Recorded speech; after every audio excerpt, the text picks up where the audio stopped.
It's a double stuffed potato, and you start by roasting up baby potatoes. You don't have to peel them. They don't look as daunting as like a potato skin. They're not deep fat fried.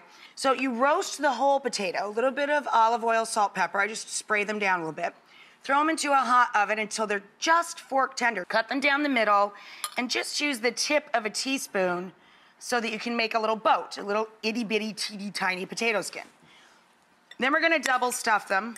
And I just have a little melted butter in here, salt and pepper and white pepper, sharp cheddar,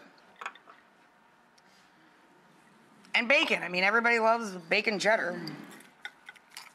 And then a teaspoon or a little melon baller to help you stuff your taters. Pop them on there, throw them in a hot oven, and brown them up whenever it's time for your guests to arrive. For our little baby potatoes, these are just bacon cheddar, but it's just a method. You can mix it up and make something very elegant, like putting caviar on top and just a little creme fraiche in your potato filling. Over here, I made just your basic sour cream, horseradish, chive, salt, pepper. So we have a horseradish dipper to go with our little potatoes.